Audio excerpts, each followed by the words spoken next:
Good morning class. आज के class में हमारा नया टॉपिक क्या है? प्रोटीन्स। ठीक है, आज हम पढ़ेंगे प्रोटीन्स के बारे में। खास करके तुम लोग ध्यान से पढ़ना, ठीक है। तुम लोग रिलेटेड है ये जो प्रोटीन ना, देख लेना, ठीक है संतोष। कहता है कि proteins proteins are high molecular organic compounds. क्या होते हैं? High molecular organic compounds. और हाई मॉलिक्यूलर ऑर्गेनिक कंपाउंड्स क्या होते हैं? ये होते हैं आपके organic substances made up of very large molecule. और लार्ज मॉलिक्यूल को हम क्या कहते हैं? Macro molecules. ठीक है, formed by the combination of many smaller units, जिसको आप मोनोमर कहते हैं। ठीक है, तो छोटे छोटे मॉलिक्यूल्स आपस में जब इकट्ठे होते हैं तो वो एक बड़ा मॉलिक्यूल बनाता है। ठीक है, तो वही बड़ा मॉलिक्यूल जो होता है वो क्या होता है? आपका हाई मॉलिक्यूलर ऑर्गेनिक कंपाउंड्स। ठीक है, मतलब मेनली उनका मॉलिक्यूलर वेट क्या होगा? ज्यादा होगा, हाई होगा। ठीक है, इधर proteins are called high molecular organic compounds. Protein को हाई मॉलिक्यूलर कंपाउंड इसलिए कहा जाता है because they consist of long chains of amino acid. क्या होता है उसमें? अमीनो एसिड का एक लंबा चेन होता है जो कि किसके द्वारा लिंक होता है? पेप्टाइड बॉन्ड्स के द्वारा। ठीक है, उसके बाद है आपका पेप्टाइड बॉन्ड क्या होता है? Is a chemical bond linked to amino acid together to form protein. Peptide bond आपका क्या होता है कि वो दो अमीनो एसिड को एक साथ लिंक करते हैं ताकि वो क्या बना सके? प्रोटीन बना सके। ठीक है, तो पेप्टाइड बॉन्ड का काम यही है। कहता है इट इज फॉर्म्ड। और ये पेप्टाइड बॉन्ड आपका कब बनेगा? जब आपका carboxy group of one amino acid is react with amine group. ठीक है, मतलब कार्बोक्सी ग्रुप जब अमीन ग्रुप को के साथ रिएक्ट करेगा तब आपका किसका फॉर्मेशन होगा? पेप्टाइड बॉन्ड का, जो कि किसका क्या बनाएगा? प्रोटीन बनाएगा। ठीक है, उसके बाद कहता है कि the long polymer chain of protein is derived from the acid monomer. ठीक है, जो आपके प्रोटीन्स में लॉन्ग पॉलीमर चेन होते हैं वो कहाँ से आपके आते हैं? अमीनो एसिड मोनोमर से। कहता था amino acid monomer are join together to, कहता है कि join together by the peptide bond between carboxy and amine group. कहता है कि अमीनो ग्रुप जो होता है उनको हम ज्वाइन करते हैं किसके साथ? पेप्टाइड बॉन्ड के साथ। किसके किसके बीच में? कार्बोक्सी ग्रुप और अमीन ग्रुप के बीच में। ठीक है, कहता है कि there are about 20 different types of amino acid. आपने पिछले क्लास में पढ़ा था अमीनो एसिड के बारे में, उसमें आपने पढ़ा था कि 300 से 400 अमीनो एसिड होते हैं, जिसमें से सिर्फ 20 अमीनो एसिड जो होते हैं प्योर होते हैं, जो आपके यूज का होता है। तो उसी में आपके कहता है कि 20 different amino acid that act as the basic building unit of protein. यही 20 अमीनो एसिड जो होते हैं वो प्रोटीन को बनाने का काम करते हैं। ठीक है, अब कहता है these amino acids can join together in different sequences and in different numbers producing many different kinds of protein. अब इन्हीं अमीनो एसिड्स को हम क्या करेंगे? ज्वाइन करेंगे एक साथ। ठीक है, क्या करेंगे? इन सारे अमीनो एसिड जितने भी ये 20 अमीनो एसिड हैं उनको क्या करें? हम ज्वाइन करेंगे। ठीक है, ताकि वो क्या कर सके? सॉरी, ज्वाइन जो करेंगे वो किस में करेंगे? डिफरेंट सीक्वेंस में, डिफरेंट नंबर में, ताकि वो क्या प्रोड्यूस कर सके? अलग अलग तरह के प्रोटीन्स प्रोड्यूस करें। क्योंकि प्रोटीन आपका कहाँ से बनता है? अमीनो एसिड से। ठीक है, और अमीनो एसिड किससे बनता है? प्रोटीन से। ठीक है, कहता है कि फॉर एग्जाम्पल आप देख लो, जैसे कि ये इसने नंबरिंग का सीक्वेंस का बात किया तो इसने क्या कि if amino acids are arranged as A B C they form one protein. ठीक है, अगर मान लो हम ए बी सी अरेंज किए तो भी मेरे पास एक प्रोटीन आया। ठीक है, दूसरा कहता है कि if arrange C A B they form different protein. उसके बाद फिर से एक अलग प्रोटीन बना ना। फिर कहता है कि if the chain length changes, अगर मान लो चेन लेंथ को हम बढ़ा देते हैं, ए बी सी डी ई कर देते हैं। ठीक है, इट फॉर्म्स अनदर प्रोटीन। ठीक है, mainly A B C D बनाओ, सी डी ई बनाओ, ई एफ जी बनाओ, सभी मिलके क्या बनाएगा? प्रोटीन बनाएंगे। वैसे ही प्रोटीन जब बनेगा आपका तो मान लो लाइसिन, सिस्टीन, ये सभी मिलके एक प्रोटीन बनाएंगे। ठीक है, तो इस तरीके से ये आपको बता रहा है कि हम क्या करेंगे? अमीनो एसिड को, अब मान लो ए बी सी डी जो था वो अमीनो एसिड है। क्या है? अमीनो एसिड है, जो आपस में जब ज्वाइन हो गए अलग अलग सीक्वेंस, मतलब A B C, C A B C D E, ये क्या हुआ? सीक्वेंस हुआ। उसके बाद and in different numbers, number क्या हुआ? मान लो यहाँ पे 3 अटैच किया हमने, यहाँ पे भी 3 किया, यहाँ पे 5 कर दिया। ठीक है, तो ये क्या हुआ? नंबर। बट ये सभी बनाएंगे क्या? आपके प्रोटीन। ठीक है, पहले इधर से जोड़ो, उधर से जोड़ो, इधर से करो, बट वो बनाएंगे क्या? आपके प्रोटीन। उन्हीं 20 अमीनो एसिड से हम बहुत सारे प्रोटीन्स बना सकते हैं। ठीक है, कहते हैं कि proteins molecule chemically consist of nitrogen, carbon, hydrogen, oxygen, sulphur and phosphorus. अब तुम लोगों ने ये बात पढ़ा है कि जो आपका अमीनो ग्रुप होता है वो किससे बना था, क्या क्या प्रेजेंट होता है उसमें? कार्बन, ऑक्सीजन और हाइड्रोजन। ठीक है, और इन रेयर केस में क्या था कि सल्फर, फॉस्फोरस और नाइट्रोजन। तो ऐसे ही जो आपका प्रोटीन होता है वो mainly nitrogen, carbon, hydrogen, oxygen, sulphur and phosphorus molecule से मिलके बना है। ठीक है, देखिए however metals also found in some protein. अब चलो ये तो हो गया, लेकिन कुछ ऐसे प्रोटीन्स होते हैं जिनमें क्या पाए जाते हैं? मेटल्स। ठीक है, कहते हैं कि the composition of proteins differ with the source but the approximate estimation of this composition में बी एज फॉलोज।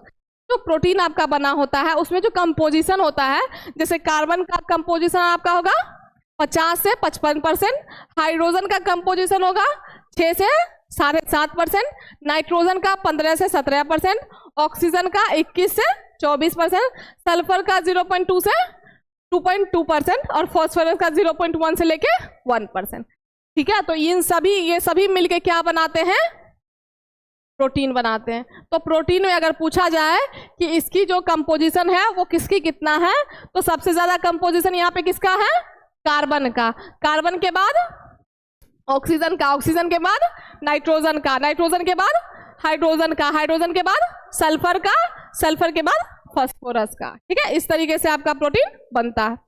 आप कहता है कि proteins usually do not dissolve completely like sugar और सॉल्ट इन वाटर। प्रोटीन्स जो होते हैं आपके कंप्लीटली डिसॉल्व नहीं होते हैं। ठीक है, होता है डिसॉल्व? तुम लोग तो डिसॉल्व किया होगा ना? डिसॉल्व होता है पूरा? नहीं होता। जैसे कि आप चीनी और पानी, नमक ले लो, कैसे डिसॉल्व हो जाता है ना, कुछ भी नहीं बचता। लेकिन प्रोटीन ऐसा नहीं होता, वो पूरी तरीके से डिसॉल्व नहीं होते। कहते हैं instead they form colloidal solution. ये क्या बना लेते हैं? कोलॉइडल सॉल्यूशन होता है। कोलॉइडल सॉल्यूशन में क्या होता है कि अब मिक्सचर होता है जिसमें आपके मेनली क्या होता है कि कोलॉइडल सॉल्यूशन में पूरी तरीके से सॉल्यूशन जो है सॉल्यूबल नहीं होता, उसमें पार्टिकल्स जो है वो आपके तैरते रहते हैं। ठीक है, तो उसी को हम क्या कहते हैं? कोलॉइडल सॉल्यूशन कहते हैं। A mixture in which very tiny protein particles remain dispersed in the liquid। तो वो लिक्विड में वो क्या रहेंगे? स्प्रेड आउट रहेंगे, छोटे छोटे पार्टिकल्स। अब यहाँ किसके पार्टिकल्स हैं? तो प्रोटीन के पार्टिकल्स हैं। ठीक है, कहते कि proteins are mainly of two based, मतलब शेप। प्रोटीन आपके दो शेप के होते हैं। ठीक है, प्रोटीन का मेनली दो शेप होता है, एक होता है ग्लोबुलर शेप और एक होता है आपका फाइब्रस प्रोटीन। ग्लोबुलर वाला जो है वो स्फेरिकल नेचर का होता है और फाइब्रस वाला आपका थ्रेड लाइक होता है। ठीक है, तो ग्लोबुलर प्रोटीन कहता है कि spherical compact in shape usually soluble in water. किसमें सॉल्युबल होता है? वाटर में। तो आपके अगर ग्लोबुलर प्रोटीन है तो वो वाटर में क्या होगा? सॉल्युबल होगा, जैसे कि आपका हीमोग्लोबिन और एल्ब्यूमिन। ठीक है, उसके बाद आपका फाइब्रस प्रोटीन। फाइब्रस प्रोटीन जो आपका है लॉन्ग और थ्रेड लाइक, मतलब धागा नुमा स्ट्रक्चर होता है ना, वैसा होता है। उसके बाद यूजुअली इनसॉल्युबल इन वाटर। ठीक है, जैसे कि आपका केराटिन और कोलाजन। ठीक है, तो ये सभी क्या हो गए? आपके इनसॉल्युबल होते हैं वाटर में। केराटिन आप किसके लिए यूज करते हो? बाल के लिए यूज करते हो, हेयर के लिए यूज करते हो। और कोलाजन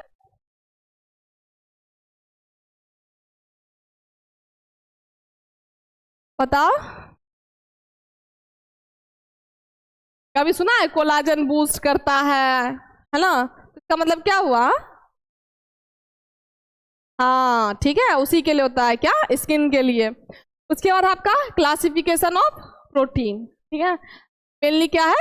क्लासिफिकेशन प्रोटीन की। प्रोटीन को कितने क्लास में बांटा गया है। ठीक है, तो सबसे पहले है कि proteins are classified into following class based on the composition structure. किसके हिसाब से बांटा गया? तो कंपोजिशन, स्ट्रक्चर, शेप, सॉल्युबिलिटी। ठीक है, अब हमने लिया प्रोटीन लिया। प्रोटीन के आपके सबसे पहले टाइप है सिंपल, दूसरा है कंजुगेटेड, तीसरा है डिराइव्ड। तो जो प्रोटीन आपके सिंपल वाले हैं उसमें आप क्या आएंगे? ग्लोबुलर प्रोटीन और फाइब्रस प्रोटीन। ग्लोबुलर जो इस तरीके के होंगे और ये आपके इस तरीके के। ठीक है, तो ग्लोबुलर के अंदर आप क्या आते हैं?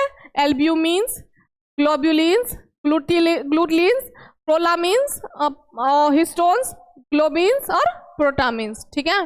कौन कौन से आपके, एल्ब्यूमिन, ग्लोब्युलिन्स, ग्लूटलिन्स, प्रोटालिन्स, हिस्टोन्स, ग्लोबिन्स और प्रोटामिन्स, ठीक है। ये सभी किस में आ गए, ग्लोब्यूल वाले में, ठीक है। उसके बाद फाइब्रस वाले में आप क्या आते हैं, कोलाजन, इलास्टिन्स और केराटिन, ठीक है। उसके बाद आया आपका क्या, कंजुगेटेड। कंजुगेटेड वाले में आपके कौन कौन से आएंगे, न्यूक्लियोप्रोटीन्स, ग्लाइकोप्रोटीन्स, म्यूकोप्रोटीन्स, लिपोप्रोटीन्स, फॉस्फोप्रोटीन्स, क्रोमोप्रोटीन्स और मेटेलोप्रोटीन्स, ठीक है। उसके बाद आया आपका डिराइव्ड। डिराइव्ड में आपके होते हैं प्राइमरी और सेकेंडरी। तो प्राइमरी में आपके होंगे कोएगुलेटेड प्रोटीन्स, ठीक है, जो जिसमें क्या होगा, कोएगुलेशन होगा, ठीक है। उसके बाद प्रोटीन्स आएंगे और मेटा प्रोटीन्स आएंगे। और सेकेंडरी में आपके आएंगे प्रोटियोजेस, पेप्टोन्स, पॉलीपेप्टाइड और पेप्टाइड। तो ये है आपके प्रोटीन के क्लासिफिकेशन। मेनली जो प्रोटीन होता है वो 3 टाइप का होता है, सिंपल, कंजुगेटेड, डिराइव्ड। सिंपल का फर्दर 2 क्लास होता है, ग्लोबुलर और फाइब्रस। ग्लोबुलर के अंदर आपके एल्ब्यूमिन, ग्लोब्युलिन्स, ग्लूटलिन्स, प्रोलामिन्स, हिस्टोन्स, ग्लोबिन्स और प्रोटामिन्स आते हैं। फाइब्रस के अंदर आपके कोलाजन, इलास्टिस और केराटिन्स आते हैं, ठीक है। फिर आपका आया कंजुगेटेड। कंजुगेटेड में आपके न्यूक्लियोप्रोटीन, साइक्लोप्रोटीन, म्यूकोप्रोटीन, लिपोप्रोटीन, फॉस्फोप्रोटीन, क्रोमोप्रोटीन और मेटेलोप्रोटीन, ठीक है। उसके बाद है आपका डिराइव्ड, जिसमें आपके आते हैं 2, प्राइमरी और सेकेंडरी। प्राइमरी में आपका है कोएगुलेटेड प्रोटीन, प्रोटीएजेस और मेटाप्रोटीन्स। और सेकेंडरी में आपके प्रोटियोजेस, पेप्टोन्स और पॉलीपेप्टाइड, पेप्टाइड, ठीक है। ये हो गया आपका क्लासिफिकेशन। अब इन्हीं क्लासिफिकेशन के बारे में हमको जानना है। These protein consist of amino acids and further classified into, मतलब कि देखो इनको हम क्या कहते हैं, ये प्रोटीन आपके किससे मिलके बने होते हैं, अमीनो एसिड से, ठीक है। और इनको फर्दर क्लासिफाई किया जाता है 2 टाइप में, ठीक है। कौन सा था, फाइब्रस और ग्लोबुलर। तो सबसे पहले देखेंगे ग्लोबुलर वाला क्या होता है। तो ग्लोबुलर में होगा दीज प्रोटीन्स आर स्फेरिकल और ओवल शेप, जैसे अंडा का शेप होता है ना, उसी शेप का ये प्रोटीन होता है। सॉल्यूबल होता है किसमें, वाटर में, और in other solvent and digestible, इसको आप डाइजेस्ट भी कर सकते हो, ठीक है। अब इन्हीं प्रोटीन्स के आपके एग्जाम्पल हैं, प्रॉपर्टीज हैं और क्या है, प्रोटीन का नाम है, प्रॉपर्टी है और एग्जाम्पल है। अब जैसे मान लो कि प्रोटीन है आपका क्या, एल्ब्यूमिन, ठीक है। तो एल्ब्यूमिन क्या होता है, वाटर सॉल्यूबल होता है, डाइल्यूट सॉल्ट सॉल्यूशन होता है। डाइल्यूट का मतलब बहुत ज्यादा पतला होना, ठीक है। But coagulate on heating, but इसको जब आप हीट करोगे तो ये क्या होगा, कोएगुलेट हो जाएगा। कोएगुलेट का मतलब क्या होता है,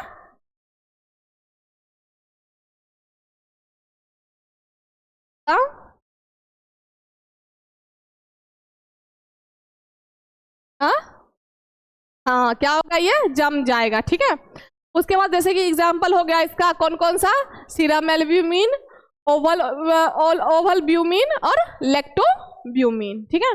जैसे कि एग में आपका ओवल ब्यूमिन पाया जाता है और मिल्क में आपका लैक्टोब्यूमिन पाया जाता है, ठीक है। तो अगर मान लो कि मिल्क और एग अगर आप लेते हो तो उसमें क्या प्रेजेंट रहता है, एल्ब्यूमिन प्रेजेंट रहता है, ठीक है, जो कि वाटर में क्या होता है, सॉल्यूबल होता है और डाइल्यूट नेचर का होता है, साथ ही हीट होने पे क्या होता है, जम जाता है, ठीक है।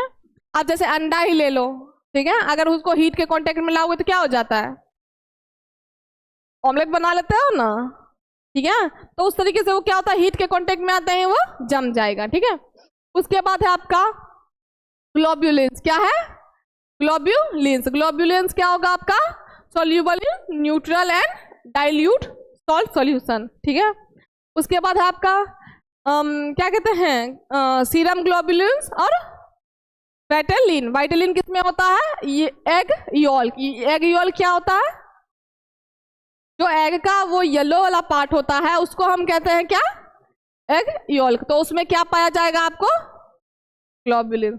उसके बाद आपका ग्लूटलिन्स। ग्लूटलिन में क्या होगा, सॉल्यूबल होता है और डाइल्यूट एसिड होता है एंड अल्कलीज, मतलब एसिड और बेस दोनों होते हैं, ठीक है। प्लस में इसका एग्जांपल कौन कौन से आया आपका, ग्लूटीन जो कि आपका किस में प्रेजेंट होता है, व्हीट में, और ओराइजिनिन जो कि आपका प्रेजेंट होता है राइस में, ठीक है। तो ये वाला जो प्रोटीन है आपका ग्लूटेनिन और ओराइजनिन, ग्लूटेनिन आपका व्हीट, जो आपका क्या होता है, व्हीट क्या होता है, गेहूं में प्रेजेंट होता है, और जो आपका ओरिजिन है वो किस में प्रेजेंट होता है, राइस में। तो मेनली गेहूं और चावल में आपका कौन सा प्रेजेंट होता है, ग्लूटेनिन, ठीक है। उसके बाद आपका प्रोलामिन्स, प्रोलामिन्स आपका क्या होता है, सॉल्युबल इन 70% अल्कोहल। ये आपकी किस में प्रेजेंट होता है, इसका एग्जांपल क्या हुआ, ग्लियरिन जो कि आपका व्हीट में प्रेजेंट होता है, जीन जो कि आपका मेज या कॉर्न में प्रेजेंट होता है, मकई होता है ना उसमें, ठीक है। तो मेनली गेहूं और मकई में, ठीक है। उसके बाद आपका हो गया हिस्टोन्स, हिस्टोन्स आया। हिस्टोन जो प्रोटीन है वो स्ट्रांगली बेसिक प्रॉपर्टी का होता है, उसका नेचर कैसा होता है, बेसिक होता है। Soluble in water and dilute acid, किस में सोल्यूबल होता है, वाटर और डाइल्यूट में, एसिड में। उसके बाद इनसोल्यूबल होता है किसमें, डाइल्यूट अमोनियम हाइड्रेट। इसका एग्जांपल क्या हो गया आपका, thymus histones, histone of codfish sperm, ठीक है। तो इसके एग्जांपल होते हैं कि जैसे कोडफिश के स्पर्म होते हैं उनमें ये प्रोटीन पाया जाता है, ठीक है। उसके बाद आपका है ग्लोबिन्स, ठीक है। ग्लोबिन्स आपका है कौन, resembles histones but basic in nature, not precipitated bye ammonium hydroxide. ये जो होता है ये आपका मेनली जो हिस्टोन का नेचर होता है ऐसा ही होता है, ठीक है। बट क्या होते हैं, बेसिक नेचर के होते हैं और प्रेसिपिटेट नहीं होते हैं अमोनियम हाइड्रोक्साइड के साथ ट्रीट होने पर, ठीक है। ये भी आपका कहाँ, ये कहाँ प्रेजेंट मिलेगा आपको, इसका एग्जांपल हीमोग्लोबिन, ग्लोबिन, ठीक है। उसके बाद आपका प्रोटामिन्स, प्रोटामिन्स में आपके कौन से आ गए, strongly basic and resemble histones but smaller in size and soluble in NH ammonium hydroxide. ये आपके किसके तरह हो जाएंगे, हिस्टोन्स नेचर के, ठीक है। इस ये भी क्या होंगे आपके, बेसिक में होंगे बहुत ज्यादा, प्लस में ये क्या रिसेंबल करते हैं, हिस्टोन को। स्मॉलर इसका साइज होता है और NH अमोनियम हाइड्रोक्साइड में सोल्यूबल होता है, मतलब प्रेसिपिटेट नहीं बनाएंगे, ठीक है। और ये कहाँ पाए जाते हैं आपके, स्पर्म प्रोटीन, स्पर्म जो होते हैं उसमें प्रोटीन प्रेजेंट होता है, समझे। और ऐसा नहीं कि स्पर्म जो होते हैं उसमें वाकई में प्रोटीन प्रेजेंट होता है, बहुत हाई अमाउंट में प्रोटीन प्रेजेंट होता है, ठीक है। तो यही चीज कह रहा है कि जो प्रोटामिन्स होते हैं ये प्रोटीन कहाँ प्रेजेंट होता है, आपके स्पर्म्स में होते हैं, ठीक है। और स्पर्म्स में वाकई में प्रोटीन प्रेजेंट होता है, पढ़ना जाके इसके बारे में तब नॉलेज मिलेगा, ठीक है, हंसने की बात नहीं है इसमें। उसके बाद दूसरा आपका क्या है, फाइब्रस प्रोटीन्स, क्या है, फाइब्रस प्रोटीन। अब देखिए कि फाइब्रस प्रोटीन क्या होता है, these proteins fibre like in shape, कैसे शेप के होते हैं, फाइबर मतलब कि थ्रेड के लाइक इसका स्ट्रक्चर होता है। कहता है आर वाटर इनसोल्यूबल, क्या होता है, वाटर में इनसोल्यूबल होता है और डाइजेस्ट भी आप नहीं कर सकते। ग्लोबुलर वाले को आप डाइजेस्ट कर सकते हो, मतलब वो जितना भी प्रोटीन्स आपने लिया, अगर वो प्रोटीन आप लेते हो अपने इनर बॉडी में तो वो आप डाइजेस्ट कर पाओगे। बट जो आपके ये जो आपके हैं क्या कहते हैं, फाइब्रस वाले, उसको आप डाइजेस्ट नहीं कर पाओगे, ठीक है। अब इसके आगे कहते कि एल्ब्यूमिनॉइड्स और scleroproteins are the main types of fibrous protein. जो आपके एल्ब्यूमिनॉइड्स है और स्क्लेरोप्रोटीन्स है वो आपके सबसे मेन टाइप है किसके, फाइब्रस प्रोटीन के। कहते they are called fibrous protein because they have long fibre like structure, ठीक है, मतलब इनका जो धागानुमा स्ट्रक्चर होता है इसीलिए हम इसको फाइब्रस बोलते हैं, ठीक है। And mainly provide support strength and protection to the body. इनका काम क्या है कि आपके बॉडी को सपोर्ट, स्ट्रेंथ और प्रोटेक्ट करना, ठीक है। जैसे कि एग्जांपल में ले लो कोलाजन, ठीक है। कोलाजन क्या करता है, कनेक्टिव टिश्यू में प्रेजेंट होता है, टेंडोन्स में प्रेजेंट होता है और बोन्स में प्रेजेंट होता है, ठीक है। उसके बाद आपका केराटिन, केराटिन आपके कहाँ प्रेजेंट होता है, हेयर में प्रेजेंट होते हैं, नेल्स में और स्किन में, ठीक है। इलास्टिन हो गया, इलास्टिन जो होता है वो आपके इलास्टिक टिश्यू होते हैं उसमें प्रेजेंट होता है, लाइक लिगामेंट और आर्टरीज, ठीक है। तो इन सभी का काम क्या होता है, आपके बॉडी को स्ट्रेंथ और, अब देखो बाल भी तो तुम्हारे बॉडी का पार्ट हुआ है ना, तीत भी तो तुम्हारे बॉडी का पार्ट हुआ, तो उन सभी को अगर स्ट्रेंथ मजबूती दे रहा है तो मतलब तुम्हारे बॉडी को ही स्ट्रेंथ मिल रहा है, ठीक है।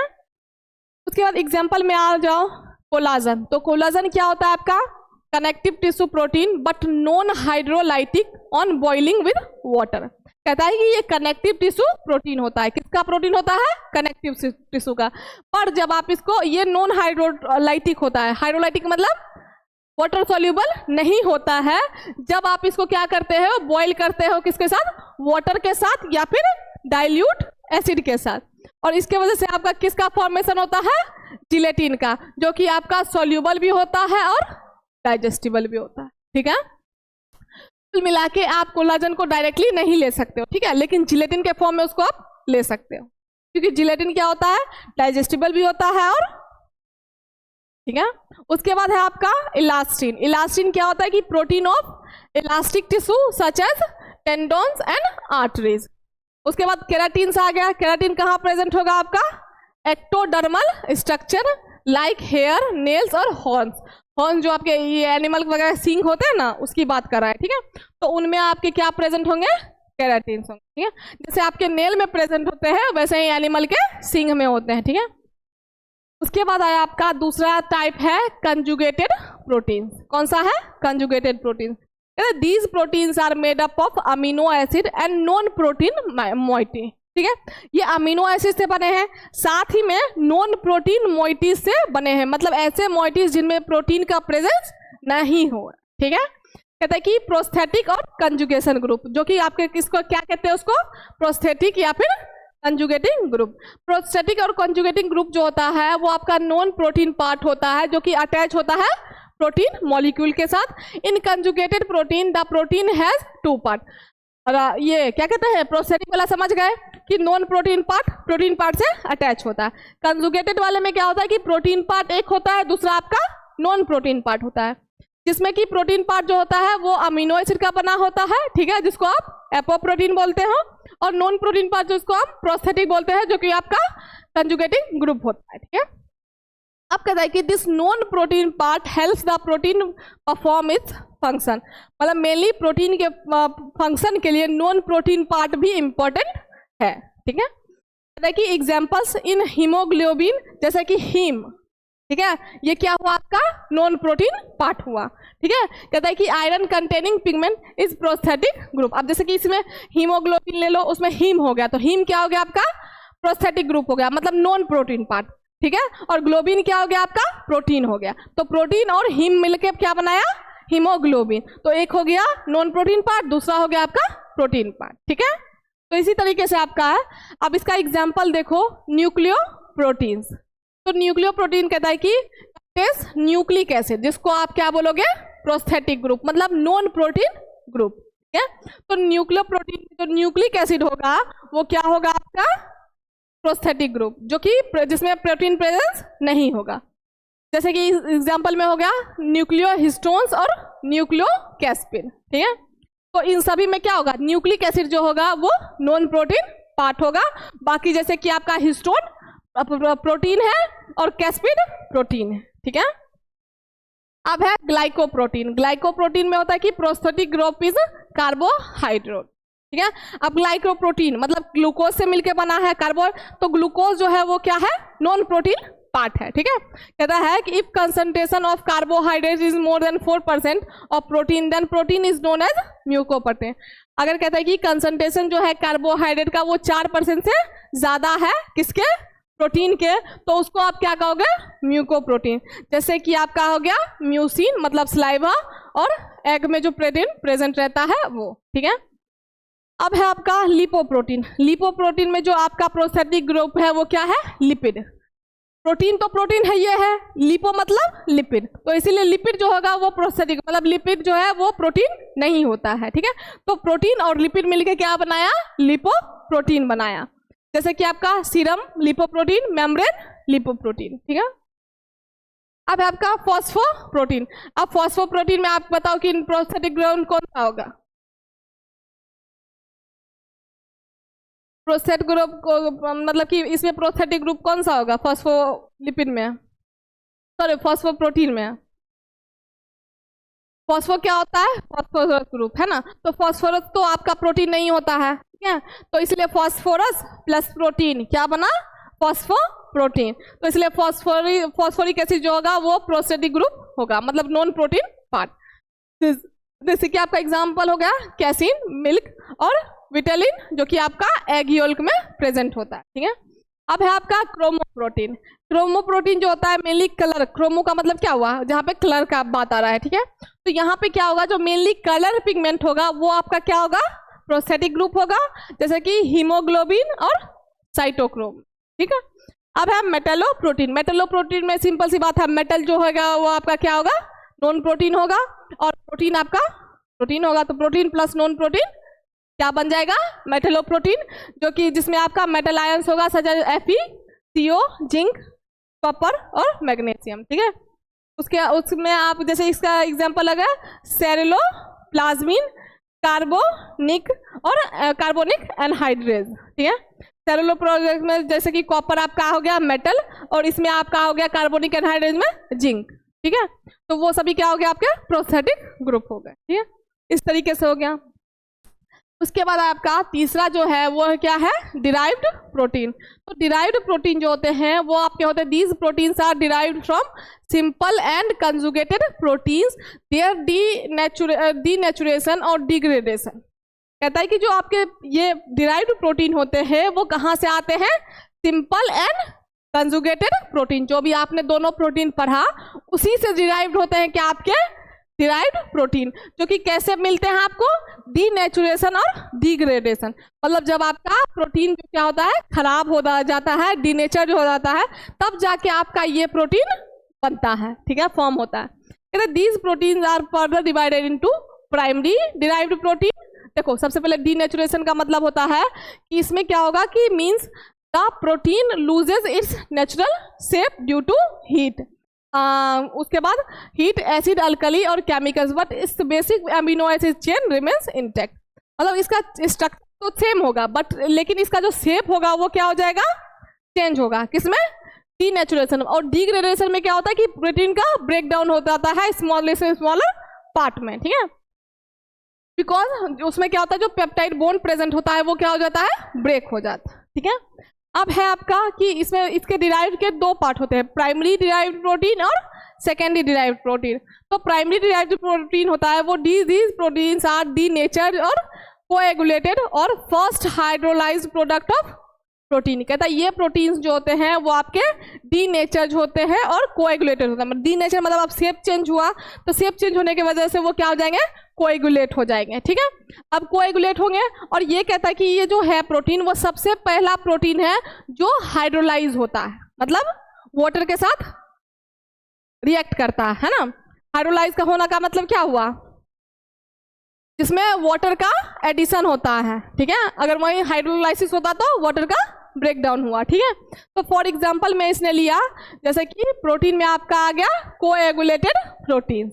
ये जो प्रोटीन आते हैं आपके वो क्या होते हैं, डीनेचर्ड प्रोटीन होते हैं, कि जो कि किसके द्वारा हीट प्रोड्यूस होते हैं, हीट, एसिड और अल्कली। मतलब अगर आप किसी भी प्रोटीन को हीट करते हो या फिर एसिड के साथ रिएक्ट करवाते हो या फिर बेस के साथ, तो वो क्या हो जाएंगे, डीनेचर्ड, ठीक है। अब कहते हैं कि जैसे कुक्ड एग प्रोटीन, ठीक है, मतलब कि आप क्या कहते हैं, अंडे में तो प्रोटीन प्रेजेंट होता है, ये सभी को पता है, लेकिन अगर तुम जिस तरीके से अंडा तुम खाते हो, कच्चा अंडा, ठीक है, और उसी को अगर कुक करके खाओ, मतलब पका के खाओ, तो दोनों में फर्क तो है ना, है कि नहीं है। ऑमलेट ज़्यादा फायदा करेगा या अंडा जो तुम खाते हो कच्चा या बॉइल्ड वो फायदा करेगा, बॉइल फायदा करेगा, ठीक है। अगर उसको कुक किया तो हम उसका जो नेचर होता है वो या फिर उसका प्रॉपर्टीज होता है वो लॉस कर देंगे हम, है ना, उसके स्ट्रक्चर शेप क्या हो जाएंगे, चेंज हो जाएंगे, ठीक है। तो यही चीज ये बोल रहा है। और कोएगुलेटेड एल्ब्यूमिन, जो ये आपका क्या होता है, एग का व्हाइट वाला पार्ट होता है, ठीक है, उसको हम क्या कहते हैं, कोएगुलेटेड एल्ब्यूमिन, जो कि क्या होता आता है, एक साथ जमा हो जाता है, ठीक है। अब है आपका प्रोटीन्स। प्रोटीन्स क्या होता है, first stage product of protein hydrolysis. Protein का जो हाइड्रोलाइसिस होता है, जो फर्स्ट स्टेज का जो प्रोडक्ट बनता है वो क्या बनता है, आपका प्रोटीन्स बनता है, ठीक है। कहता है कि और बनेगा कैसे, तो एंजाइम के हेल्प से, या फिर डाइल्यूट एसिड या फिर alkali which are insoluble in water, ठीक है। और इसका एग्जांपल होगा कि फाइब्रिन जैसे बनता है आपका किससे, फाइब्रिनोजन से, ठीक है। अब है लास्ट वाला आपका मेटाप्रोटीन। मेटाप्रोटीन जो होता है, जैसे ये फर्स्ट स्टेज प्रोडक्ट था वैसे ये सेकेंड स्टेज प्रोडक्ट हुआ हाइड्रोलिसिस का, ठीक है, जो कि ऑब्टेन्ड होगा कैसे, with hydrolysis and acid alkali. मतलब जब उसको आप या तो हाइड्रोलिसिस करवाओ, मतलब वाटर मॉलिक्यूल का क्या होगा, ब्रेक डाउन होगा, या फिर इसको एसिड के साथ रिएक्ट करवाओ या फिर बेस के साथ, ठीक है। तब जैसे इसका एग्जांपल हो गया आपका क्या, एसिड मेटाप्रोटीन्स एंड अल्कली मेटाप्रोटीन। अब है लास्ट वाला आपका सेकेंडरी डिराइव्ड प्रोटीन, ठीक है। सेकेंडरी डिराइव्ड प्रोटीन क्या होगा कि दीज प्रोटीन्स आर डिग्रेडेड, ये क्या होते हैं आपके डिग्रेडेड होता है, मतलब कि जो प्रोटीन का जो होता है उसका क्या होता है कि ब्रेक डाउन होता है, ब्रेक डाउन बन के जो प्रोटीन बनता है उसको हम क्या कहते हैं, डिग्रेडेड प्रोटीन, ठीक है। तो और the progressive hydrolytic products of protein undergoing hydrolysis, कहता है कि these products are degraded product of protein, और जो बाकी आपके प्रोग्रेसिव हाइड्रोलाइटिक प्रोडक्ट्स होते हैं वो कहाँ चले जाएंगे, आपके हाइड्रोलिसिस रिएक्शन में चले जाएंगे, ठीक है। जैसे कि आपका इसका एग्जांपल हो गया proteoses, peptones, polypeptide and peptides, ठीक है। तो ये हमने देख लिया डिटेल में किसके बारे में, प्रोटीन के टाइप्स के बारे में, कि कौन कौन से टाइप्स के प्रोटीन होते हैं, ठीक है। अब हम दूसरे नेक्स्ट क्लास में लेक्चर में डिस्कस करेंगे chemical nature of proteins and क्या क्या उसके बायोलॉजिकल रोल्स है, ठीक है।